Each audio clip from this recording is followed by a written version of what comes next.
On my 78th birthday, as the candles still flickered on the cake, and the smell of roasted chicken lingered in the kitchen, my daughter Dana looked across the table, pushed back her chair, and said, "Dad, I already used your savings.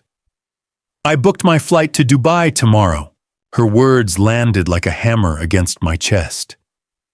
For a moment, I thought I'd misheard. The chatter of my two grandchildren, Isabel and Nathan, faded into silence.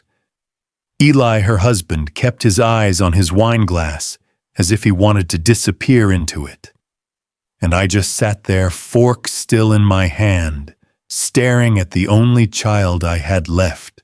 Have you ever had someone you love treat your life's work, your sweat, your entire history as nothing more than a credit card? If you're listening right now, tell me where you're watching from. I want to know how far this story reaches. My name is Howard Latham, and Boulder, Colorado has been my home for over 50 years. I spent my life as a civil engineer, pouring concrete, designing bridges, building schools and hospitals. I was never rich in the flashy sense, but I earned well. And more importantly, I earned it honestly. Every beam, every road, every foundation carried the marks of my calloused hands and stubborn pride. I thought the money I saved after Margaret, my late wife, passed away would buy me some peace in these fragile years. I imagined paying for the treatments my body would eventually need, maybe taking a quiet trip to the Smoky Mountains, the place where Margaret and I had honeymooned back in 1969. What I didn't imagine was my daughter taking that money, smiling as she used it for her own luxury. Dana always had her eye on the finer things. In high school, she wanted the designer prom dress when her classmates were fine with rented gowns. In college, she demanded a car of her own, not a used one, Dad a proper one. And when she married Eli, the two of them fed off each other's hunger for more. A Tesla parked in the driveway, Rolex watches flashing at dinner parties, family vacations in Paris and Cabo. Their house overlooked the river with glass walls that glowed like a showroom in the evening sun. I used to tell myself it was okay. That if I tightened my belt, if I sold the old house Margaret loved, if I lived modestly, then Dana could soar. That was what parents did sacrifice. We raised them to fly higher than we did. But sitting there at my own birthday dinner, hearing her casually announce that my savings had already been spent on her trip to Dubai, I realized something bitter to her. I wasn't a father anymore. I was an ATM with gray hair and a bad back. I looked at her, trying to catch even a flicker of shame in her eyes. But Dana's face was smooth, rehearsed. She poured herself another glass of wine and laughed lightly, as if nothing monumental had just been confessed. Eli cleared his throat, muttered something about it's an investment in her career, and avoided my gaze. The children said nothing. Isabel's fingers tapped nervously against her phone. Nathan shoveled cake into his mouth faster than usual, pretending not to hear. I wanted to speak, to remind Dana of the nights Margaret and I stayed up late balancing bills so she could go to the private university she dreamed of. I wanted to remind her of the afternoons I drove hundreds of miles after long work shifts just to watch her soccer games. But the words caught in my throat. Because deep down, I already knew none of that mattered to her anymore. The weight of 78 years pressed down on me. I thought of Margaret, her soft voice, the way she used to say, "Howard, keep your faith. Money can be replaced, but character cannot." If only she could see this moment. If only she could see how the child we'd poured everything into had grown into a woman who saw her father's future not as something to protect, but as a balance sheet to exploit. The candles on the cake burned down to stubs. I didn't even make a wish. What was there to wish for when the person who should have been my comfort in old age had just declared herself my executioner? And so on my 78th birthday, I sat in silence, staring at the ruins of a family meal, realizing that the fight for my dignity had just begun. When the dinner plates were cleared that night, and the house grew quiet, I sat alone in my chair and let the memories wash over me. It's strange how betrayal can dig into your chest, but instead of bleeding, what comes out are memories you thought you'd buried deep. I thought of Margaret, my wife of 53 years. She had a way of softening the hardest days. She wasn't born into wealth. Her father was a school teacher. Her mother baked pies for church fundraisers, but she carried herself with a kind of quiet grace that made everyone believe she was royalty. She was my compass, the voice that always steadied me. I can still hear her words echoing, "Howard, hold on to your faith. Without it, the world will eat you alive." Faith. It's what pulled me through the years of overtime shifts, of bruised hands from steel beams, and long nights poring over blueprints. It's what held me steady when Margaret grew ill with cancer, and I watched the strongest person I ever knew fade before my eyes. When she passed, I thought the worst pain of my life was behind me. But that night with Dana proved me wrong. Dana was always different. Ambitious, sharp, unwilling to settle. As a girl, she looked at Margaret's hand-sewn dresses and wrinkled her nose. "Mom, why can't we just buy something nice at the mall?" she'd complain, not realizing that the money we saved on clothes was being tucked away for her education. When she got accepted into Stanford, her dream school, I remember sitting at the kitchen table holding the tuition bill in my hands. The number looked impossible, almost cruel. But Margaret touched my arm and whispered, "We'll find a way. God provides." So I sold the second car, worked longer hours, and dipped into the retirement fund. We did it because we believed that giving Dana everything she dreamed of would bring her closer to us. But somewhere along the line, she stopped being proud of us. She started being ashamed. Ashamed that her father came home smelling of cement and sweat. Ashamed that her mother clipped coupons and baked casseroles instead of ordering takeout. When her college friends came over, she'd rush them past the living room, embarrassed of the old sofa, the worn carpet, the wallpaper that had faded decades ago. Margaret defended her always. "It's just a phase, Howard," she'd say. "She'll come around." And I wanted to believe it. I wanted to believe that beneath the sharp tongue and the restless ambition was still the little girl who used to fall asleep on my chest while I read her Bible stories. When Dana married Eli, I thought maybe things would change. Eli came from money, the kind of family that wore designer suits to Sunday service and talked about ski trips in Aspen like it was grocery shopping. He bought Dana diamond earrings for their first anniversary. And soon she wanted everything to match the luxury cars, the vacations, the big house overlooking the river. And me, I tried to keep up. I sold Margaret's jewelry to help with the down payment on their house. I signed over financial power of attorney to Dana after Margaret's funeral, believing her when she said, "Dad, let me handle the numbers. It's too much stress for you." I thought it was love. I thought it was protection. But maybe I confused control for care. That night, after Dana announced she'd used my savings, I looked around the dining room at the crystal glasses, the imported wine, the polished wood table, and realized none of it had my fingerprints. All those decades of sacrifice hadn't brought us closer. They'd only taught Dana that she deserved everything, no matter the cost, to me. I whispered a prayer, the same one Margaret used to say when the bills piled up higher than our paychecks. "Lord, give me strength. Guide me. Don't let me lose myself. Because I knew then that what I faced wasn't just a daughter who had stolen from me. I faced a battle for my dignity, for my faith, and for the last years of my life. The morning after my birthday dinner, I woke up with a heaviness in my chest that no medicine could cure.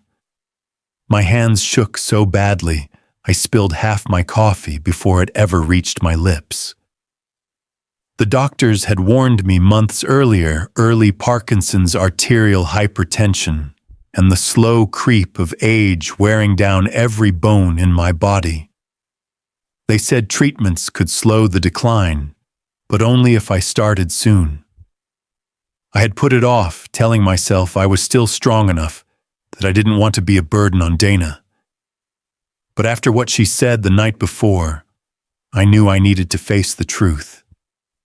I needed help, real medical help. Dr. Fowler, my physician, explained the numbers to me as gently as he could. The treatment program cost about $25,000 a year. Painful injections, regular therapy sessions, and daily medication. Expensive, yes.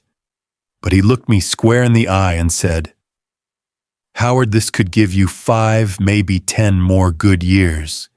Years where you can walk, cook, enjoy life without being trapped in your own body. 5 or 10 more good years." That sounded like a lifetime to a man who had already buried his wife and felt time closing in. So I called Dana. She answered on speakerphone, her voice brisk, probably from behind her polished office desk at the insurance firm. "Dad, I'm in the middle of a meeting. Can this wait?" "No, Dana," I said, my voice trembling but firm. "The doctor says there's a treatment. It's not cheap, but it could help me. I need you to transfer money from the savings account." There was silence for a beat, then a sharp exhale. "Dad, are you serious? $25,000 for what?" "A few extra months of shuffling around with a cane. Be realistic." My heart sank. "Dana, it's not just a few months. It could mean the difference between independence and being stuck in a chair. It could mean I get to live." Her tone hardened. "You are old. You're 78. That money should go to the kids' future, not experimental nonsense. Isabel's talking about Yale. Nathan's already in private school. Do you know what tuition costs these days? Your savings would barely scratch the surface." I gripped the phone so tightly my knuckles whitened. "So my life means less than tuition." "Don't twist my words," she snapped. "I'm saying priorities matter. You've lived your life, Dad. The kids are just starting theirs." The call ended with me staring at the wall, the weight of her words pressing down on me like a casket lid. That night, I couldn't sleep. Margaret's Bible sat on the nightstand, its worn leather cover faded from years of her hands turning the pages. I opened it at random, hoping for guidance. My eyes landed on a verse I'd underlined decades ago. "Do not store up for yourselves treasures on earth. For where your treasure is, there your heart will be also." I thought my treasure had always been my family. But what if I had been wrong? The next morning I forced myself into a cab and rode downtown to the bank. My legs shook as I leaned on my cane, but I needed answers. The young teller looked up at me with polite surprise when I asked for a statement of all my accounts. "Of course, Mr. Latham," she said, typing quickly. A minute later, she printed out a stack of papers and slid them across the counter. My eyes scanned the numbers. The shock nearly buckled my knees. Out of more than $70,000 I knew was there, after selling my old house, barely $3,000 remained. The rest vanished in transfers.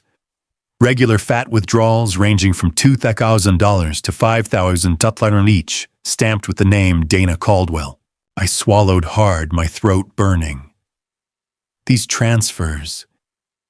Where did they go? To Ms. Caldwell's personal account, sir? the teller said softly, almost apologetically. There it was. Proof. Not just suspicion, not just a father's paranoia, proof that my daughter had drained me dry. I folded the papers, carefully tucked them into my jacket pocket, and walked out into the Colorado sun. My cane clicked against the pavement, each step echoing like a verdict.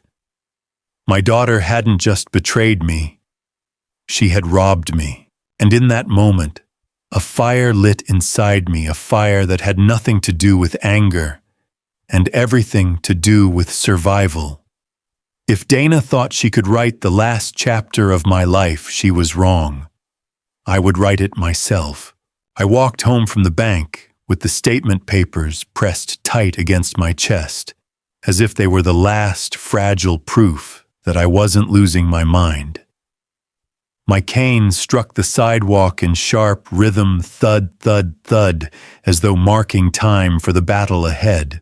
Inside, I sat by the window, opened the statement again, and forced myself to look at the numbers. Out of more than $70,000, I had less than $3 left. The rest was gone, siphoned off into Dana's sleek, manicured life, the silver Tesla in her driveway, the family's skiing trip to Aspen, the Cartier bracelet I'd seen glinting on her wrist at Christmas. I remembered Margaret's voice, calm but firm. Howard, if you don't draw boundaries, others will draw them for you. For the first time in my life, I realized I had allowed my own child to draw the boundaries of my dignity. And she had drawn them small, like a cage. That night, I didn't sleep. Instead, I laid out Margaret's Bible, my medical papers, and the bank statement side by side on the table as if God himself could see the evidence. I whispered into the quiet, Lord, I don't want revenge. I just want peace. Show me how. By morning, the answer was clear. I had to take back control. I called a cab and asked to be driven to the office of Charles Whitmore, an attorney whose name Mrs. Gallagher, the kind widow who lived next door, had mentioned once. His office wasn't grand. No marble floors or polished wood, just a modest suite in a brick building near Pearl Street. But when I told him my story, he listened with eyes that didn't blink and hands that never stopped jotting notes. Mr. Latham, he said finally, what your daughter has done is not just irresponsible. It's financial abuse. You entrusted her with your future, and she's exploited that trust. I don't want to drag her into court, I said, my voice tired. She's still my daughter. But I can't let her bleed me dry until I've got nothing left. I want to revoke her power of attorney, and I want to change my will. He leaned back in his chair, his silver hair catching the afternoon light. Then that's exactly what we'll do. Who do you want as your heir? The question hung heavy in the room. Margaret was gone. Dana had betrayed me. My grandchildren were still children shaped more by Dana and Eli than by me.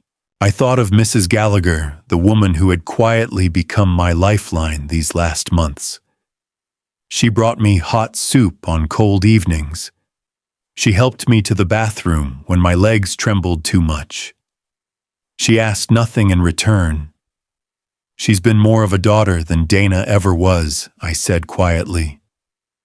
I want her to have the house, everything in it. Dana can have 10% of whatever comes from the sale if Mrs. Gallagher chooses to sell. No more. Whitmore nodded. That's your right. But be prepared, your daughter may contest it.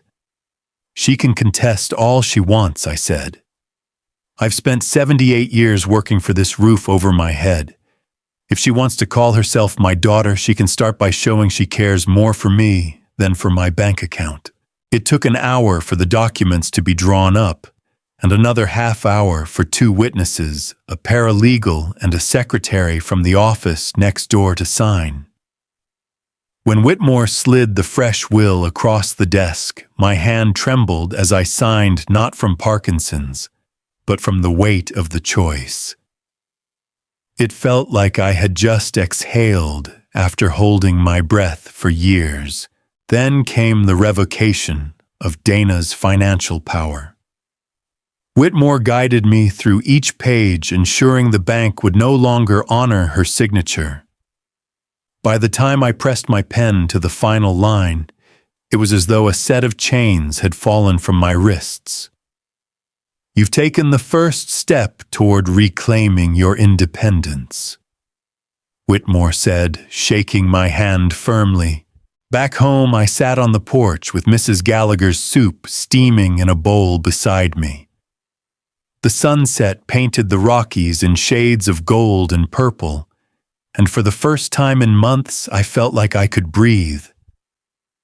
Dana would be furious when she found out. I could already picture the storm, the slammed doors, the shouted accusations, the tears that came too easily when she wanted to play the victim. But the difference now was simple. I no longer feared her rage. I whispered into the evening air, as though Margaret were listening. I did it, love. I finally stood up. Maybe too late, but better now than never. And with that, I knew the course of my life had shifted. I was no longer a man waiting quietly for his daughter's approval. I was a man defending his dignity, even if it meant standing alone.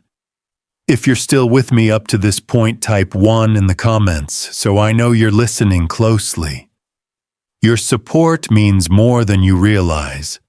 3 days after signing the new will, I heard the familiar sound of tires screeching against my driveway. Dana never parked gently, she always arrived like a storm. My chest tightened, not from fear, but from the anticipation of the battle I knew was coming. She didn't knock. She pounded on the door like a debt collector, each strike rattling the frame. When I opened it, cane in hand, she stormed past me into the living room. "Dad, what the hell is this?" she spat, waving a thick envelope. I recognized it at once, the letter Attorney Whitmore had mailed to notify her of the new will. I closed the door slowly, steadying myself before I turned to face her. It's exactly what it looks like. I've changed my will. I've revoked the power of attorney. You no longer control my money, Dana. Her face twisted, half shock, half fury. You disinherited me for that neighbor woman, Mrs. Gallagher. She isn't family. I lowered myself into my chair, breathing heavily, but keeping my gaze steady. She's cared for me more than you ever did. When I couldn't walk to the bathroom, she was there. When I went hungry, she brought food. That is family. Dana's eyes blazed. Don't you dare compare her to me. I'm your daughter. Blood, I organized Mom's funeral. I paid for your medicine. You drained my savings. I cut in my voice, low but firm. Every transfer, every lie. I saw the statements, Dana. You didn't just manage my money. You stole it. She froze for a second, then forced a laugh. Stole, that was family money. My money eventually. Why wait for lawyers and paperwork when we both know it was going to come to me anyway? The words sliced through me. My hands trembled, but not from illness, from fury. Margaret always told me to keep my faith, Dana, to believe people could change, that love would guide them back. I held on to that hope for you. But faith doesn't mean blindness. Faith also means facing the truth. She crossed her arms, her diamond bracelet catching the light like a shard of glass. So this is your truth. Betraying your only daughter in favor of some widow who probably manipulates you for her own gain. Don't twist it, I said. This isn't about Mrs. Gallagher. It's about respect. You looked at me and saw a wallet, not a father. and I won't let you reduce the rest of my life to begging for my own money." Her voice rose sharp enough to rattle the picture frames on the wall. "You'll regret this, Dad. When she gets tired of babysitting you when you're left alone, don't come crawling to me, because I won't be there." For a moment I saw the little girl she once was, the one with pigtails clutching Margaret's hand at church singing hymns too loudly. That girl was gone. In her place stood a woman with ice in her veins and greed in her eyes. I leaned on my cane, forcing myself to stand. My voice shook, but my words were clear. "I've lived 78 years, Dana. I buried your mother, I built this life with my hands, and I carried you through every storm. If standing up for my dignity means losing you, then so be it. But I will not die a slave to your greed." Her face went pale, then flushed red. She snatched the envelope from the table and stomped toward the door. At the threshold, she turned back, her voice dripping with venom. "You think this is over? It isn't. You'll see. You'll wish you hadn't crossed me." The door slammed so hard the windows rattled. Silence filled the house, heavy but strangely liberating. For the first time in years, I felt like the father, not the child. I sank back into my chair, exhausted but resolute. Margaret's words echoed in my heart. "Faith without courage is nothing." That night, as the shadows deepened around me, I knew I had chosen courage. The day after Dana's stormy departure, the house was unusually quiet. Even the ticking of the old clock above the fireplace seemed louder, as though reminding me that time waits for no man. I sat in my chair, cane across my knees, staring at the envelope she had thrown at me. I whispered a prayer under my breath. "Lord, give me strength. If I must walk this road alone, help me walk it with dignity." By mid-afternoon, the silence was broken by the rustle of mail through the slot in the door. Most days, it was nothing: bills, advertisements, the occasional church bulletin. But that day, a large envelope caught my eye, bearing a Texas law firm's seal. My hands trembled as I slid it open. Inside was a letter from an attorney named Samuel Jenkins. It read, "Dear Mr. Latham, I regret to inform you that your cousin Robert Latham recently passed away in Austin. In his will, he named you as a beneficiary of his estate. The sum of $100,000 has been allocated to you, along with a personal letter he asked me to forward." $100,000. My heart skipped. I hadn't spoken to Robert in over 30 years. We had grown up together, fished in the same creeks as boys, then drifted apart when life carried us down different rivers. He had gone south, I stayed in Colorado. The last time we'd exchanged words, Margaret was still alive, and Dana was still in college. I unfolded the second paper in the envelope, a handwritten letter, shaky but legible. "Howard, you probably don't even remember, but when I was 12 and my parents were divorcing, you were the only one who cared. You took me fishing every morning for 2 weeks straight. You didn't give me advice or scold me, you just listened. Those mornings saved me. I built my life on the strength you gave me then. I've never forgotten. This money is my way of saying thank you. Use it to live your life, Howard. Not just survive. Live." I set the letter down and felt tears roll hot down my cheeks. I had thought kindness was something that vanished into the air, unseen and unremembered. But Robert remembered. Decades later, he remembered.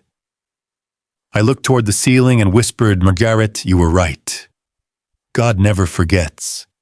Every act of love plants a seed, even if it blooms long after we're gone." The inheritance changed everything. I no longer had to choose between medicine and food, between dignity and dependence. I called Dr. Fowler's office that same afternoon. "Doctor," I said, my voice firm, "for the first time in months, sign me up for the treatment. Whatever it takes." When I hung up, I felt a surge of strength pulse through my veins, not from the money itself, but from what it represented. Proof that faith wasn't wasted. Proof that God in His own time provides. Mrs. Gallagher stopped by that evening with her usual casserole. When I told her the news, her eyes widened, then softened with joy. "Howard, that's a blessing. A true blessing." I nodded. "It's more than money. It's a second chance." She placed a hand on mine, her grip warm and steady. "Then promise me you'll use it not just to fight the illness, but to live." Margaret would want that. I closed my eyes and saw Margaret's smile, faint but radiant. And for the first time in years, I felt her presence not as a shadow of grief, but as a companion of hope. That night I slept deeply without dreams of betrayal or fear. Only gratitude, because while Dana thought she had drained the last drop of my future, God had quietly been filling a new cup behind the scenes. And in that moment, I knew this battle wasn't just about money. It was about faith survival and the courage to reclaim the years I still had left. I hadn't heard a word from Dana since the day she stormed out with the will notice clenched in her hand. The silence was almost comforting. I had begun my new treatments. Mrs. Gallagher kept me company most evenings, and for the first time in months I felt some control return to my life. Then, one bright Tuesday morning, a knock came at the door, not the angry pounding I remembered, but a soft, deliberate knock. I opened it to find Dana standing there. Her hair was tied neatly back, her eyes ringed with tired shadows. She held her purse in front of her like a shield. "Dad," she said, voice low. "Can I come in?" I stepped aside slowly, letting her pass. She walked into the living room and paused, glancing around as if expecting something to be different. But nothing had changed. The same threadbare rug, the same family photographs on the wall, the same old chair I always sat in. "You look healthier," she said, almost surprised. "I feel healthier," I replied. "The treatments are working." She nodded, fiddling with the strap of her purse. For a long moment, neither of us spoke. The air between us was heavy, filled with words unsaid. Finally, she broke the silence. "Dad, I've been thinking about what happened, about what I said. I was cruel, selfish. And I'm sorry." The words sounded rehearsed, like lines from a play she'd practiced in front of the mirror. I searched her face for sincerity, but found only calculation flickering in her eyes. "Why now, Dana?" I asked quietly. "Why apologize after all these months?" She swallowed hard, then said, "I heard about the inheritance. From cousin Robert." There it was. The truth slipped out faster than she intended. "So that's why you're here," I said, my voice calm but sharp. "Not because of me, but because of the money." Her face tightened. "That's not fair. I came because I miss you. Because the kids miss you." I leaned on my cane and stood, though it took effort. "If you missed me, Dana, you would have come before the inheritance. You would have come when I was sick and broke, when I sat in this chair, wondering if my own daughter cared if I lived or died. Where were you then?" Her lips quivered, but she didn't answer. Instead, she tried a different tactic, tears. "Dad, I know I made mistakes. I know I hurt you. But I can change. We can start over. Please, let's be a family again." For a moment, I almost wanted to believe her. I thought of the little girl who once held my hand in church, singing hymns off-key. But then I remembered the bank statements, the nights without medicine, the words she had thrown at me. "What's the point of wasting money on you?" I steadied myself and met her gaze. "Family isn't just blood, Dana. Family is love, respect, and care. And you've shown me none of that." Her tears dried, instantly replaced by the cold steel I'd come to know too well. "So you're really giving everything to that widow next door, to some neighbor woman instead of your own daughter? My house, my decision," I said.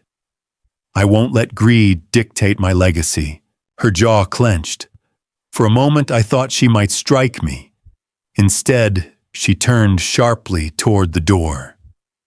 "You'll regret this," she hissed. "When she's gone and you're left all alone, don't expect me to come back." The door slammed so hard the old clock rattled on the wall. I stood there in the silence, heart pounding, but strangely relieved. The battle lines were drawn. She had made her choice, and I had made mine. I lowered myself into my chair, my legs aching, and whispered, "Margaret, I hope you're watching." I finally found the courage to stand. After Dana's visit, the house felt lighter, as though her anger had been a storm that finally blew past, leaving only clear skies. I half expected her to return, pounding on the door again, demanding explanations or forgiveness. But days turned into weeks, and she never came back. No calls, no messages, no grandchildren showing up with polite, rehearsed lines. Instead, I had something better, peace. Every Tuesday and Thursday, the clinic sent a car to take me to my treatments. The injections were painful, and the exercises left me sore, but slowly I noticed changes. My hands didn't tremble quite as much when I reached for a cup of coffee. I could walk across the room without gripping the cane like it was my last lifeline. One morning, I buttoned my shirt all the way to the collar without spilling a single button, and I laughed out loud like a boy who had just won a prize. Mrs. Gallagher kept visiting, just as she always had. She didn't hover, didn't pry, she simply cared.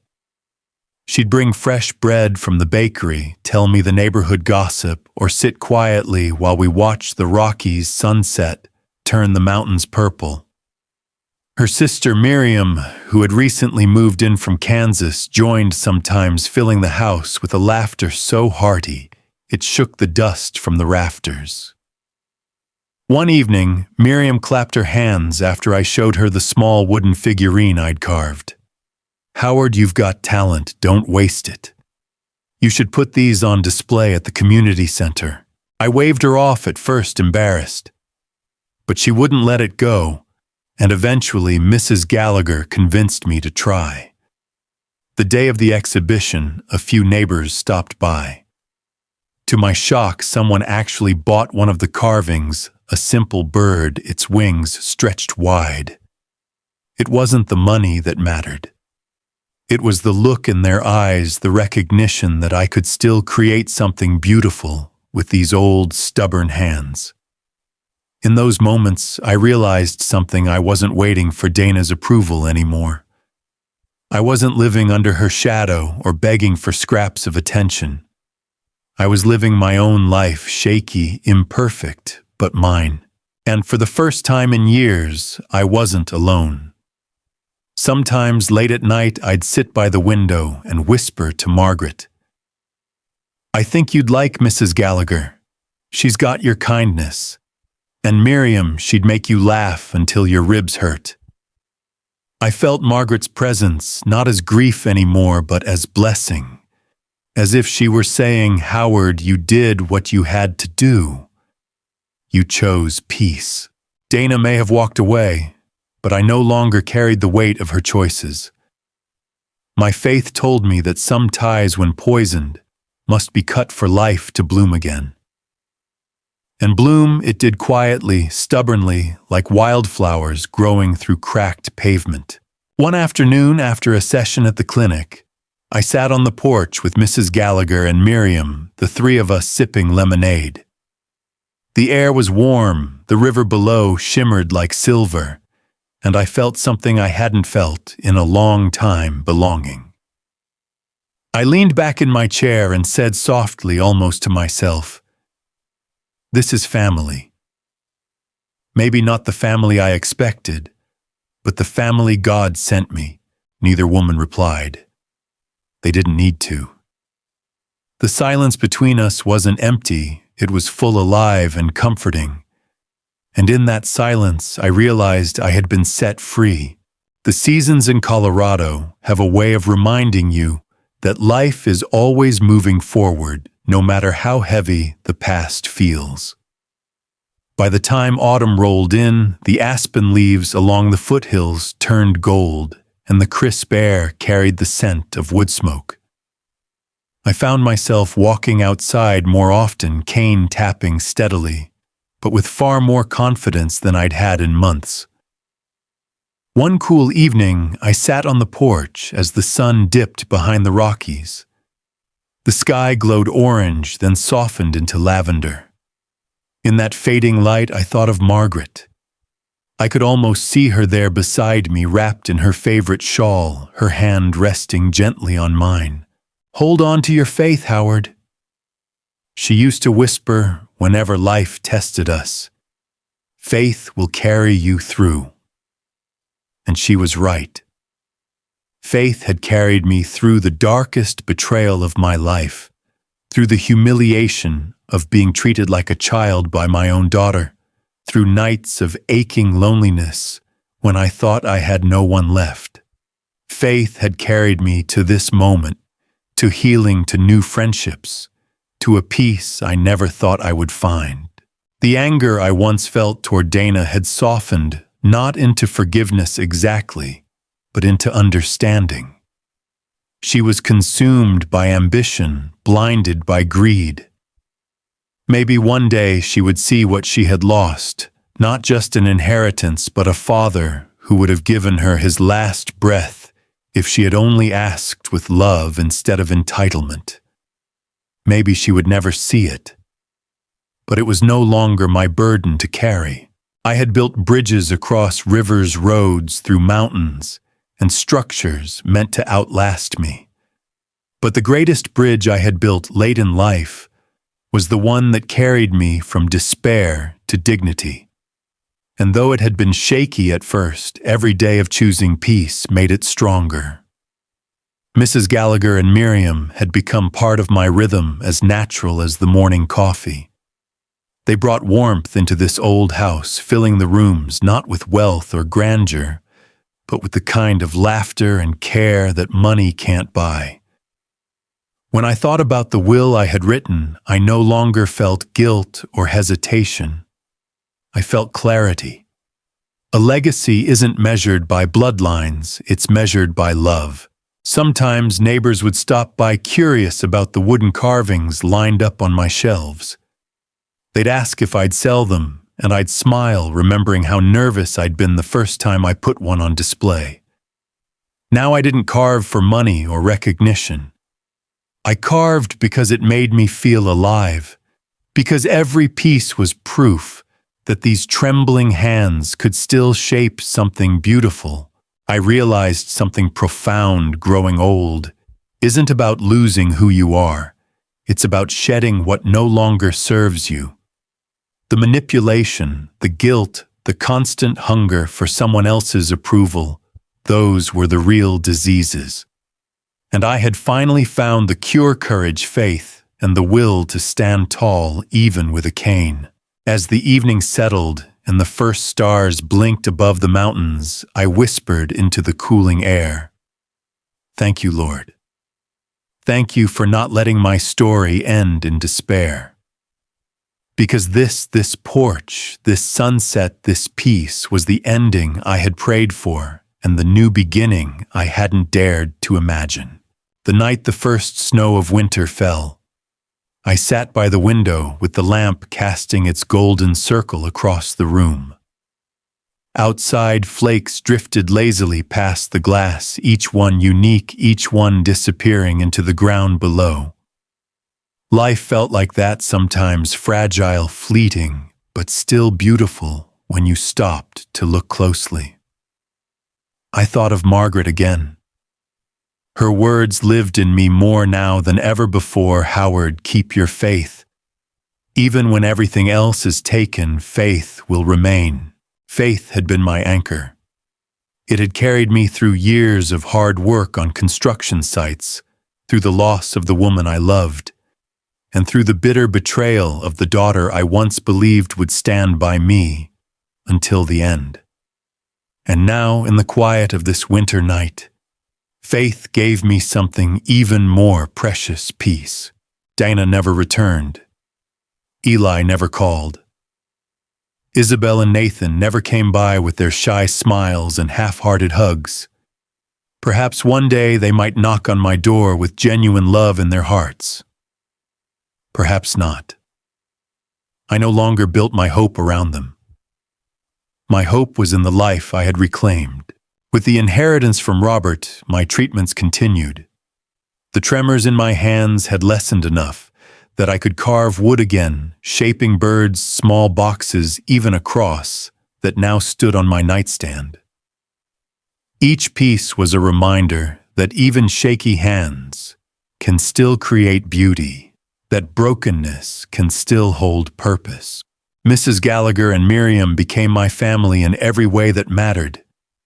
They sat with me through long evenings, brought laughter back into these rooms, and reminded me daily that kindness doesn't require blood, it requires heart. Sometimes when we shared dinner, I would catch myself smiling without realizing it. Not the forced smile of a man trying to hide pain, but the genuine smile of someone who had survived the fire and found warmth on the other side. I knew some people would judge me harshly. How could you leave everything to neighbors instead of your daughter, they would ask. But to them I would say this family is not determined by last names or shared DNA. Family is who shows up when you are too weak to stand. Family is who chooses you, not who uses you. The truth is, Dana chose ambition, she chose greed, and I chose dignity. And I would make that choice again 1,000 times over. As the clock struck 10, I closed Margaret's Bible, set it gently on the table, and whispered one last prayer. Lord, thank you for giving me the courage to fight for my dignity, the grace to forgive, and the faith to live these final years not in fear but in freedom. That is my legacy. Not the house, not the savings, not even the will. My true legacy is the lesson that no matter your age, no matter how others treat you, you have the right to stand, to draw boundaries, and to live with dignity. And if you're listening to my story now, I want to ask you, has there been a moment in your life when you had to fight for your worth, even against those closest to you? If this story touched your heart, don't forget to like, share, and subscribe to Brian's Story so that more people can hear stories of dignity, faith, and family. Because in the end, it's not about how many years we live, it's about how we choose to live them. And I, Howard Latham, choose to live mine in peace.